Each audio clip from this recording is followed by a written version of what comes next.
So the big tax question is this: how do wealthy people keep their money working for them when selling their business, real estate, or other highly appreciated assets without paying hundreds of thousands to millions of dollars in tax? What if we, as business and real estate owners who have poured blood, sweat, and tears to growing our wealth, and who didn't hire expensive tax attorneys and CPAs to map out an exit strategy, knew their secrets? Instead of recreating the wheel, why can't we just model the way they deferred 30 to 50% in tax, paid off debt, funded their next business dream, and most importantly, leave a financial legacy to give to the causes we believe in most? What if their secrets weren't complicated at all, and you just need a guide who is a few steps ahead of you? That is the question, and this podcast will give you the answers. My name is Brett Swartz, and welcome to Capital Gains Tax Solutions. Welcome to Capital Gains Tax Solutions podcast, where we believe most high net worth individuals and those who help them struggle with clarifying their capital gains tax deferral options. Not having a clear plan is the enemy, and using a proven tax deferral strategy is the best way to grow your wealth. I'm your host, Brett Swartz. Each episode, I'm joined by some of the best financial independents and passive income wealth advisors in the world, where they share their ideas, deal stories, and inspiration, so together we can make complex tax deferral strategies simple and passive income plans achievable. Our next guest is really focused on helping people grow their business and spread a leadership and business ideas for entrepreneurs, business owners, or high net worth individuals. In fact, one way to put it is, many entrepreneurs and business owners, they struggle with growing sales, personal development, emotional intelligence, and looking for leadership content as a way to help their teams and grow their profits. Our guest is a corporate speaker, award-winning radio host, leadership expert, and best-selling author of a book called School for Startups. He also has one of the most listened to AM radio stations, FM AM radio stations, School for Startups. He's presented all over the world, including Brazil, Dubai, United Kingdom, all across America, and he's also presented at some of the top companies in America: Wells Fargo, UPS. Some of my favorites: Sam's Clubs, Chick-fil-A. I think they have one of the best chicken sandwiches out. Toshiba, Grubb and Ellis. So I want you to welcome to the show Jim Beach. Thank you very much. It's a pleasure. I am honored. Thank you. Excellent. Yes, it's thanks for being here, Jim. Will you give our listeners a little bit about your story and your current focus? My story, let's see.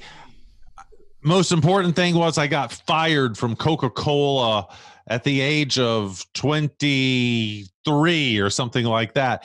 And my life was over. I had one goal in life, that was to be the CEO of Coca-Cola, and had done my entire academic career. Everything was designed with that in mind, including where I got my MBA and everything.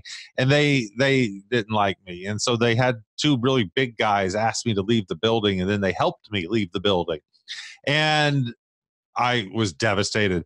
And I asked my friend, who sort of a mentor at Coke, a guy who's invented drinks that you drink every day, and famous best-selling drinks. And he said, Jim, you're not cut out to be a corporate person. You should be an entrepreneur. And I was like, entrepreneur? And he's like, yeah, you need to start a business. And it had never occurred to me. That thought was completely crazy to me, but I had no other choice really at that point. At this time, we're talking 93, 94. The only other option was a bad job market then. It was a really bad job market. So I kept getting job offers, but all of them involved going back to Japan, where I had just come from, and didn't want to do that. I was kind of tired of that. That was the Coke thing. And so I think it was easier then to start a business than to find a job. Of course, that's the exact opposite today. But back then, finding a job was really, really difficult. And so I started my first business when I was 23. Wow, what a story, from trying to run up the corporate ladder to being fired to starting your own company at 23 and becoming an entrepreneur. Fast forward, what's your current focus today? Largely helping other people become entrepreneurs, but I'm still starting businesses right now. So right now I'm mostly involved in the podcast space. And I don't mean that from the fact that I have my own podcast radio show. I'm talking something totally different. I've started a business that I liken to, and I hate this. I hate this analogy, but I will use it anyway.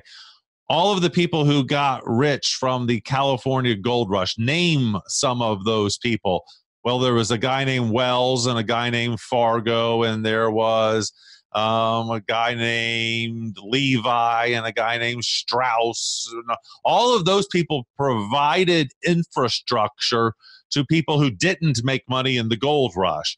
And I think the podcast space is very similar. I've started a podcast infrastructure business that I think will help podcasters in a significant way.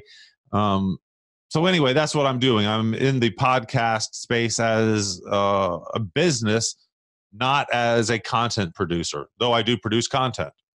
That's wonderful. Plug that right now. If people wanted to learn more about that, where would they go to learn about that business? Right behind me, right here, pod24.com. It is like Sirius or any other collection of channels. It's a collection of podcast channels. So you don't get enough listeners. You want to get more listeners. I can get you more listeners. So we would sign you up to be part of the small business or maybe financial planning channel on Pod24. If you want to learn about cooking, you go to Pod24 Cooking. If you want to learn about parenting, Pod24 Parenting. And there you would find the 30 or 40 best parenting podcasts. And instead of being one of these 72% of the market who has no idea how to get a podcast.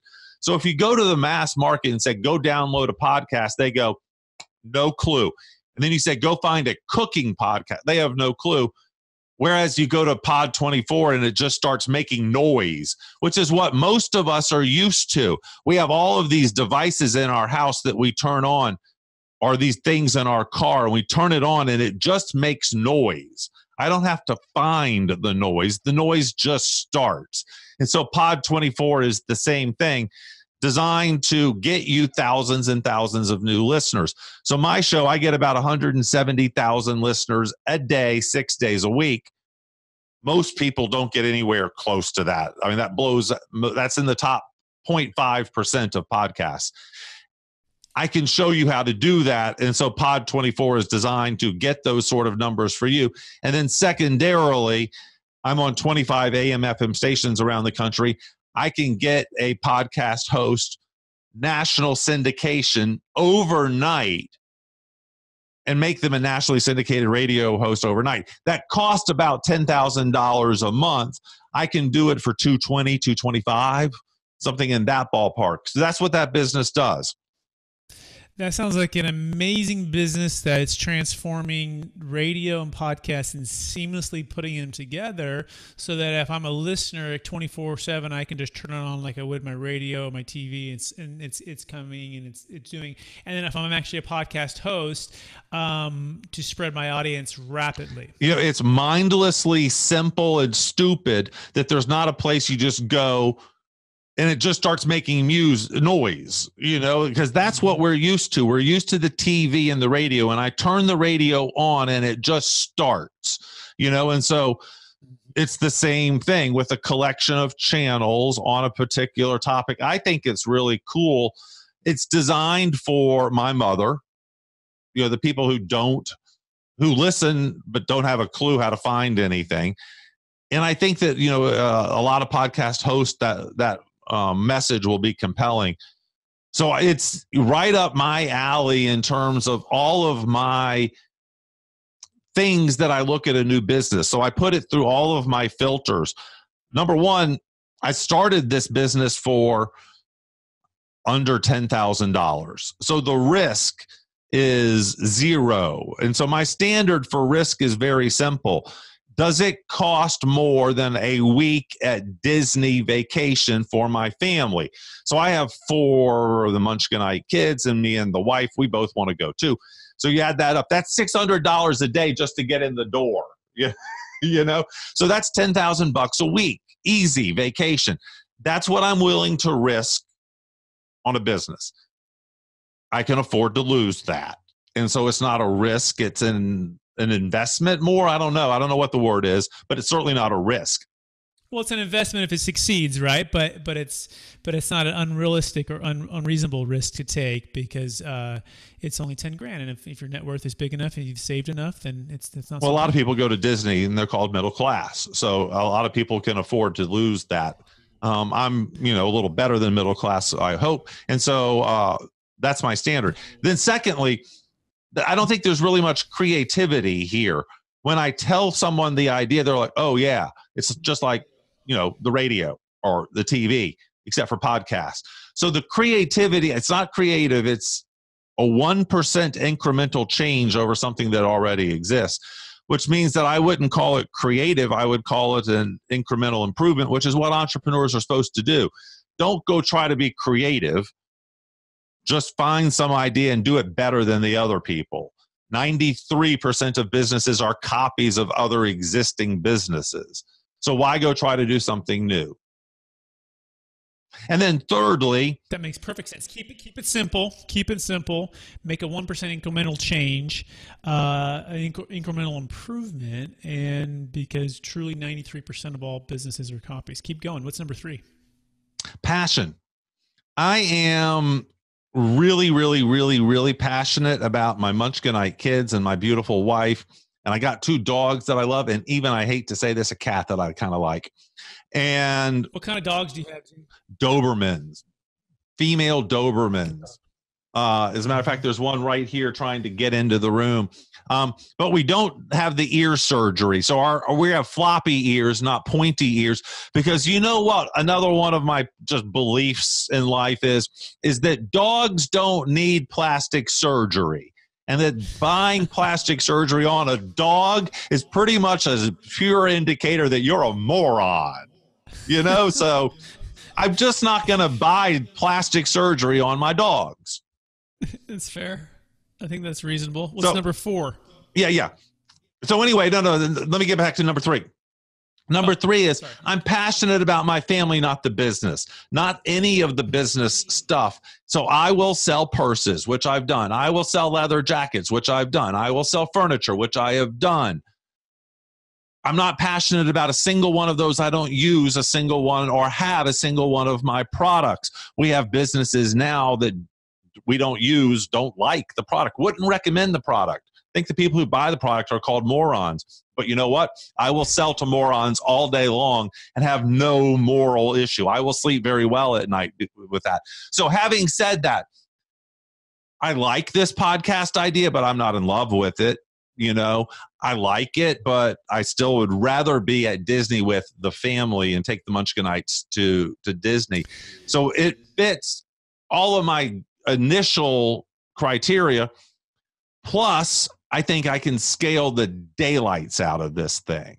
It doesn't take many people who see that vision to make this really successful, especially because I've invested less than $10,000 on it. So anyway, those are all my criteria. That's what I'm working on today. I love that you share those 4. Now I want you to connect that with our listeners. Before, Jim was an educator, an entrepreneur, a best-selling author, traveled the world speaking to big companies. What gifts were you given as a child that help you shape how you help others today? Damn, that's an unexpected question. First of all, the first thing I have to say is I had the best, most supportive, loving, great parents in the world. And now they've been not replaced, but augmented, supplemented by the best, most supporting, loving wife in the world, entrepreneurial wife. So I've had a non-entrepreneurial wife, and I got a divorce thing and remarried, and now my wife is 100% in tune with being an entrepreneur. The first wife just wasn't, and it's my fault. I lied to her. When I asked her to marry me, she thought she was going to marry an architect, and I didn't turn out to be an architect. I lied about that, and not lied, but it just didn't turn out that way. I got kicked out of architecture school, sort of like getting fired from Coke. I'm seeing a trend here. I got kicked out of architecture school. But anyway, so having said that, the most loving, supportive parents in the world, the story, I'll tell the watch story. So when I was 8 or 9 years old, I asked for a watch for my birthday. And it wasn't because I wanted to know what time it was. That really, I needed to know the time. I was so insecure that I knew that if I went to our weekly assemblies at school, which were held at 11:35, I knew that if I got there at 11:34, no one would sit down next to me on the row. And so I would be incredibly embarrassed because the row would be empty because I was such a social pariah loser, the biggest loser on earth. But if I could hide in the bathroom until 11:36 or 11:37 using my new watch, I could sneak in after they had started for 30 seconds, not get in trouble for being late, and sit down next to you, and you couldn't move because the assembly had already started. And therefore, I wouldn't sit alone. And so I got a watch for my birthday. Interesting. So something connected with finding a way to precisely determine how and when you would enter that auditorium so that you wouldn't feel alone. Mm-hmm. So connect that now with starting businesses and being an entrepreneur and helping others do the same. It connects so much more than you think. First of all, my first business was a summer camp business, and it wasn't, well, we taught technology. So we taught computers, HTML, computer design, web design, movie making at places like Stanford, MIT, Georgetown, UCLA, Sorbonne, Cambridge, Oxford, 89 of the best local universities in the world. In any particular city, we were at that city's downtown significant university, Stanford, MIT, Georgetown, the big school in town, SMU, UCLA, University of Michigan, Emory, the good school. We thought we were teaching computer skills the first couple of years. We had 96 students. Within 7 years, we had grown to 20,000 students, doing millions of dollars, having 700 employees, 89 locations, because we figured out a secret sauce. Our secret sauce was we were taking unhappy kids and making them happy. We were giving them the watch that I got as a kid. We took a kid who was not lacrosse, soccer, football, cheerleader, was not on the cool table at school, and taught them that there is a kid right here who wants to be your best friend. We gave them best friends and taught them that there's nothing cooler in the world than being smart. And that a long time from now, that football player that you're jealous of is going to call you boss. That stereotypical little joke that we've all heard. But it's a true story, by the way, and you are going to be very successful because the skills that we're teaching you right now are very, very useful. Plus, this kid right here thinks you're cool because you played the same video game and he would like to play with you. We would send kids home happy, smiling, laughing with a best friend for their first time. What is that worth? What do you charge for that? How do you market that? Well, we figured out how to market that. And once we got mom on the phone, within 9 minutes, I had mom crying, getting out her credit card because her child was the kid in the bathroom hiding with the watch. And I would tell the mom the watch story, and the mother would realize I was her child and that I was a happy, well-adjusted adult who was successful and could talk to people and was happy, and all their mother could do was think of how they could sign up fast enough to get their kid in a program that could show them that. How's that for cool? I love those two thoughts you put. Yeah, thank you, Jim, for sharing that story. Nothing cooler than being smart, right? So essentially, you were helping to reshape their identity, and also where they found their self-worth, but also through connection and community, right? Which is what we all need. Connection, community, our place in this world. And so as a college-age student who's looking for that place, and obviously the revolution of technology during that time, and still going on, you were able to connect those dots. And what a priceless gift that you can give to them, and you happen to make some money while you're doing it. One thing, it wasn't college kids; it was at college, but it was for kids from 7 to 17, and the college kids were our counselors. So Stanford, we hired 100 Stanford undergrads a year to be our counselors. But we're talking about making 8-year-olds happy. The kind of thing that makes you cry. Absolutely. You know, we would get a letter. In August, September, I would get hundreds of letters from mom saying, I had not seen my child smile in 2 or 3 years, and he came home laughing. You know, what do you do with that? That makes all the difference. That'll keep you going. That'll help you start another 10 businesses, right? To try to change the world. That one story right there. Well, you know, it proves so many things. It proves that a really profitable business can have a huge social impact, right?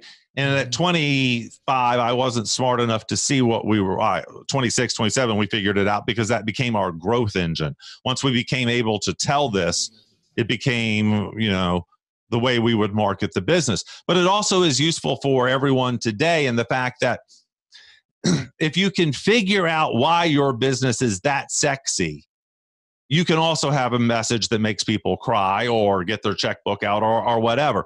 So I believe that if we work really hard, I can figure out how any business can be that sexy. And that's one of the talks that I do now on the corporate circuit. It's called Rock Stars in an Elevator. It's 14 songs that create perfect templates for elevator pitches or value propositions. And you can go in, if you just Google Jim Beach elevator pitch, Rock Stars elevator on that YouTube thing, you can see a presentation of that. And it's really cool. We take songs, a couple Kanye West, Beatles, songs that everyone knows, some Johnny Cash, a little bit of Lady Gaga. And those songs are amazing elevator pitches for, or templates for your business. So Lady Gaga, new, shocking, provocative, right? Everything she did was designed to provoke some sort of an emotion. She showed up at the Emmys or whatever, the Grammys, in a dress made out of meat cutlets. Why did she do that? To shock us and to provoke us, right? So it makes sense then that a value proposition that shocks and provokes is also going to be useful. Our first value proposition for the computer camp business was, we teach kids computer skills at summer camp, not horses. And people back in 1994 would go, wow, that's never heard of that before, because no one had ever done that before. But 3 or 4 years later, we had evolved to a Aerosmith Sweet Emotion. I got a letter from mom saying that their kid saw or was happy for the first time. That's what I do for a living. You know, so all of a sudden the value proposition has changed because I understand the business better, and the template has changed as well. So there's an Aerosmith template based on the emotional impact that you feel when you hear about the business. Shock and provoke. I also heard another way to market is to be surprising and delightful. And these concepts of grabbing attention, and then obviously enlightening or educating along the way is a second stage, and then empowering whoever the customer is with some sort of tool or some sort of outcome like yours is for self-confidence and for getting it connected with the community. If you're doing those things, it seems like the finances would take care of themselves. However, Jim, we're talking a little bit in emotion and connection. Let's shift a little bit to the financial part of things. So walk us through what came first. I guess the emotional connection with you, perhaps that came first, but when did the financial connection to, okay, how do we make these numbers make sense? How do we help people reduce taxes? How do we help business owners succeed? Walk us through that part of your educational platform. Well, first of all, I need to say that I'm not particularly good at that. I'm the type person that needs to hire you, because I believe that entrepreneurs are good at certain things. I'm really good at value propositions and growing businesses and figuring out how to grow a business with no money and stuff like that. Once I get the money, I think that I'm smart enough now, not then, now, to figure out how I can hire someone to manage the tax stuff for me, right? But I certainly love the tax benefits of owning the LLC, right? I think that's an imperative for all of us small business owners to run as much through that as possible. Everything that your advisor, your CPA will let you run through that should be a business expense.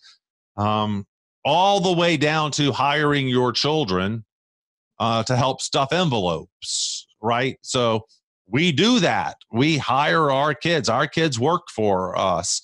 And we have Saturdays or Sundays where every kid, or we'll do stuffing envelopes, or we have an Amazon business, so we have a lot of stickering to do.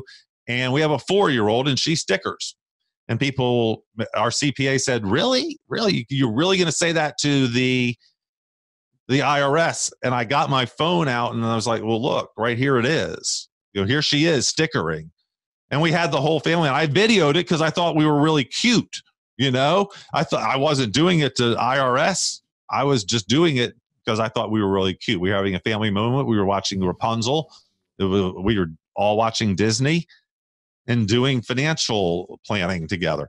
But anyway, I do highly stress the importance of, number one, a financial advisor. Number two, the LLC structure to put a lot of that stuff through.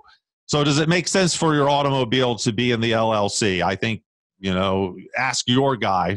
For me, I know my answer. And for all of the other pieces. And when you take away a lot of those pieces, you take away a fifth of your mortgage and a fifth of your electricity and all of those, and whatever you're willing to do, whatever risk level you're willing to take. And this is interesting. Whereas I'm not willing to risk $10,000 to start a business, I am willing to risk $10,000 to reduce my taxes or anything like that, right?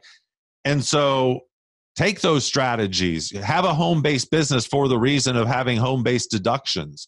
I believe in those strategies. Very, very important to do that.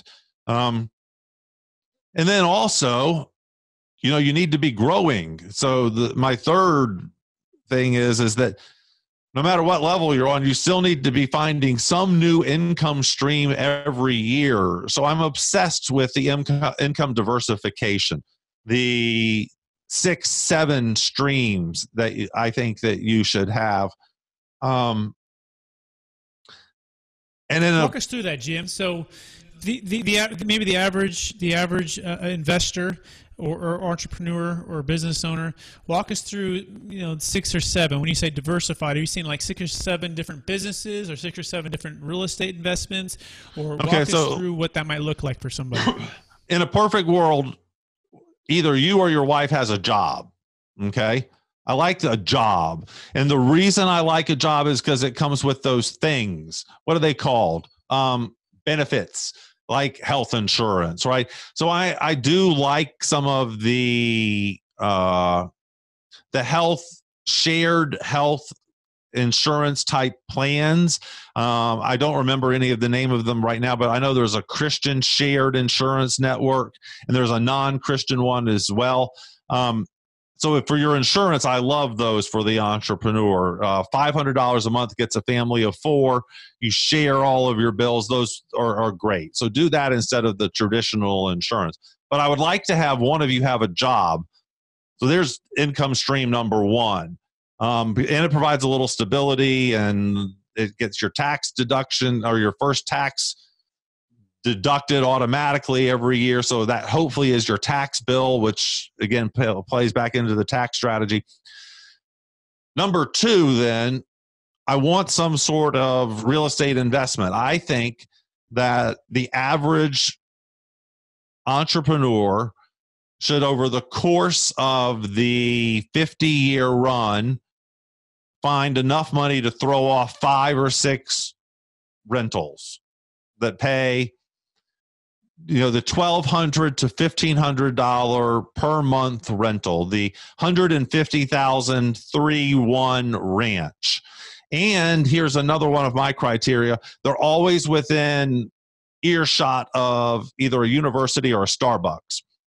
And so we have rentals, and all of them are within 5 minutes of a university, which means we always have renters, a new pool of renters. And so we believe very, very, very strongly in that. My goal for that is to have 5 or 6 paid off homes by the age of 65 that are producing $1,000 to $2,000 a month of mailbox money income. So I think that's strategy number 2.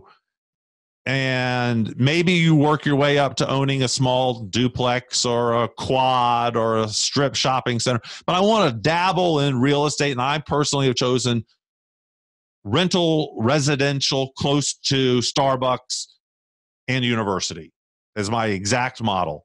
And I'll pay off 20% down and pay the rest over time over 20 years. And then it's amazing how fast 20 years goes. And those things are paid off. So my wife and I, we just celebrated our 10th, but we still have the home that she lived in when we were dating. And that house is now 15 years paid off, only 5 years until it's paid off. She'll have a paid off home at the age of 42. That's nice. That makes the second one go faster, right? So there's income stream number 2. Then the other spouse should have a primary income stream as well, as an entrepreneur, for example, a real estate company that they own, a trucking company, a church's franchise, something that is a primary entrepreneurial income.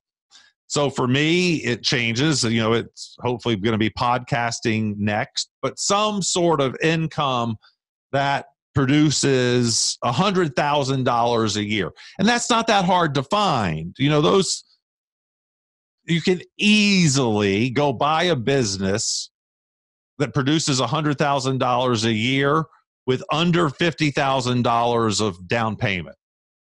There's 1,000 business brokers that will sell you that business today. And with all of the baby boomers retiring, 12 million baby boomers retiring in the next 5 years, that's going to be thousands of businesses that need to be sold.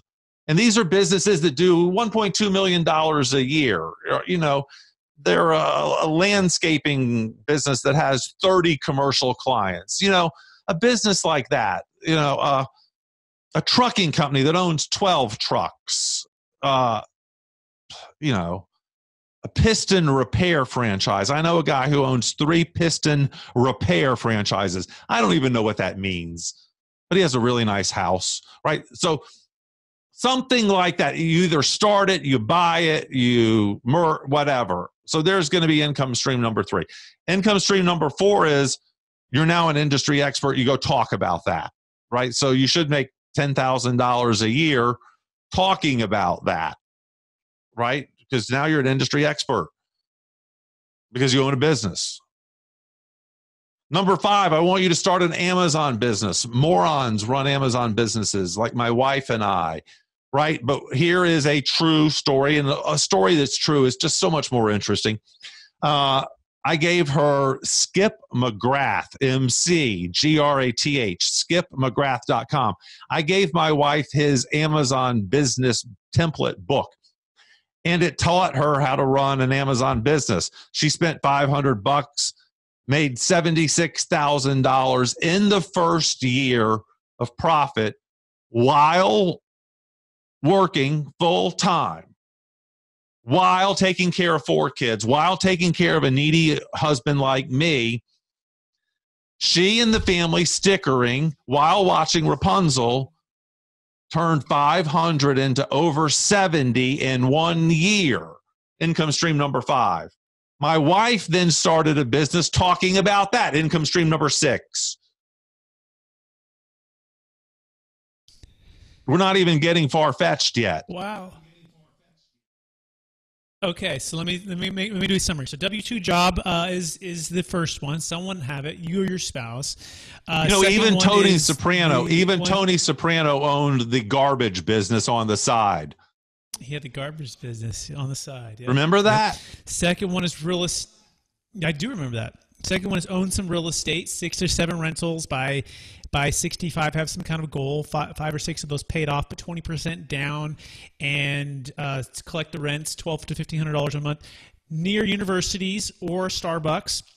Next one would be the entrepreneurial, maybe part of the spouse or side business, earning somewhere around $100,000 a year.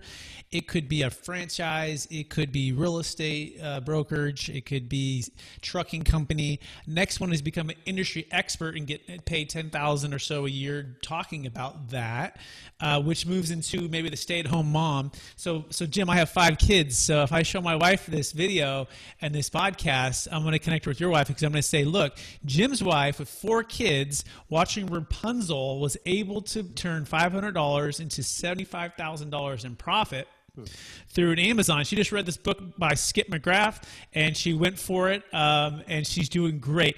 Now, from there, I'll say, if you do well there, then we'll put you as an industry expert. You can go around teaching that class to other people in the neighborhood. Other wives in the neighborhood want that business, and they won't do it. But we've had classes in our house where we charge $20 and we advertise it on Nextdoor and Facebook, and we have 40 people show up for an hour class, and we made $800 for an hour and a half of work. And here's the so cool thing. Here's the so cool thing. My introverted, I can't succeed wife has now learned that she can become a successful entrepreneur and have people who are so interested in what she's doing, they're willing to pay to come to her house and listen. She's changed as a person because of the entrepreneurial success that she's had. It's made her a better everything. Mother, a wife, lover, everything. It's better because she's more confident. She knows that she can turn $500 into $76,000. I mean, that's a huge driving force. And the question is, what do you sell? So let me go ahead and address that. Always the question is, what do you sell? Anything you can get your hands on in bulk. So we sell anything. We've sold horse cleaning kits, brass cleaning kits, baby supplements that we don't believe in, but we sell it anyway. And can I say, can I get a little bit edgy? Please. Gluten-free, organic, non-GMO sex lube. Whoa. Good seller for us. It's a good seller for us. It's a good seller. We don't use it. We like gluten-packed lube, sex lube at our house. But I don't even know what that means. But I just tell you, we don't care what the product is. If we can find it in bulk, we buy it by the case. We then sell it on Amazon by the single and make money. Wow, this is inspirational and encouraging. And I heard the major reason for setting goals, Jim, is not what you get, but what you become. And I think you connected that well with. It's similar to you. My wife is the more of the introvert. She's the introvert, and I could see how that can really empower individuals to get outside of their shell. Because I think too often introverts are told that there's certain things you can and can't do. Unless you're an extrovert, you can't be an entrepreneur. You can't really be successful. You can't lead a team. And it's just all these false narratives we're growing up with or we accept in society. So I think that's a very powerful way to grow as an individual. So thank you for sharing that. So shifting a little bit here. After helping so many people do what they do and do better at what they do, what is the best way that people who work with you really grow and leverage your expertise to grow their business? In other words, what tools or what are they doing to connect with you or get educated or learn from you? What's the best way they're taking that to grow their business? What can business professionals do? Well, the first thing that comes to mind is I've changed your mindset about what it is to be an entrepreneur. So I hope that simply redefining risk, creativity, and passion have eliminated a lot of people's excuses for inertia. Why are you not an entrepreneur? I can't take that risk right now. My boys are about to go off to school. Now's not a good time. Oh, but when I get my creativity lightning bolt, when God hits me with my new idea, oh my, I'm going to go crazy then. So I've eliminated both of those excuses. You no longer have those excuses. So I hope that the inertia is busted through. My second thought is I hope that I change your perspective on starting a business, that the bootstrapping is still the preferred route. And no one will tell you that. The media doesn't think that's sexy, and no one wants to talk about that. But if you can't figure out how to bootstrap it, I wouldn't do it. And a lot of people come to me and say, well, you're wrong because this industry, you need $1 million in this industry. And I'll go, okay, really? Listen to my radio guest from a year ago who did it with $800. And then come back and say you need $1 million. So one of my favorite stories, I'd love to tell the story of Joey Tatum. Joey Tatum wanted to be a restaurateur, a bar owner. A lot of men think that owning a bar with your own name, there's nothing cooler than that, right? He only had $5,000 and he was already 35. And he said, I have to start now. If I'm ever going to do this, now is the time. So he started a bar with $5,000. Think of the dump that place would be. It used to be a barbershop. It still had the big round circles on the floor where the chair made the impression, the barbershop chair. Those circles were still there. He couldn't remodel. The only thing he did was add a bathroom so he could get up to code, and he spent $4,000 doing that. He didn't have enough money the first weekend to have kegs. He only had 12-ounce bottles and cans. He stayed in business long enough to have weekend number 2. And he used the money he made weekend number 1 to have weekend number 2. And that made enough money to have weekend number 3. Well, 4 or 5 years later, someone came in and spent $3 million building one of those places across the street that had the big brass brewing thing. And you walked through the lobby and you could see them making the beer and everything. And the question is very simple. How many beers do you have to sell to recoup your $3 million investment? Versus how many beers do you have to recoup how many beers do you have to sell to recoup your $1,000 investment or your $5,000 investment? The end of the story is Joey now owns the place across the street and 22 bars and restaurants in that little college town. He owns the college town, in other words, including, and this is my favorite part, the ATM in the stadium, where a top 5 football team plays 8 times a year. So starting with next to nothing, surviving on next to nothing, week after week, keeping the expenses low, just reinvesting the profits that he receives, eventually outlasting the competition across the street and expanding rapidly. That's the American dream, Jim. I mean, Joey Tatum. What else is there to add there for the business entrepreneur? Right. That's right. And Joey Tatum is my brother-in-law, and my daughter's named Tatum, by the way, and a great model for all of us. And it shoots down this, I need $1 million to start my blank. No, you need to rethink how you're starting your blank and figure out how to do it in a way that reduces the risk so you don't lose your house. Yes, right. And then you'd be devastated.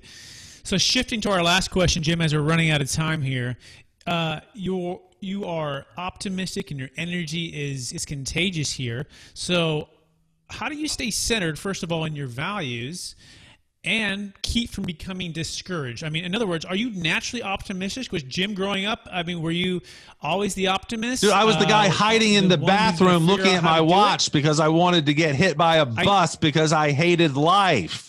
Didn't you hear that part of the story? Jim.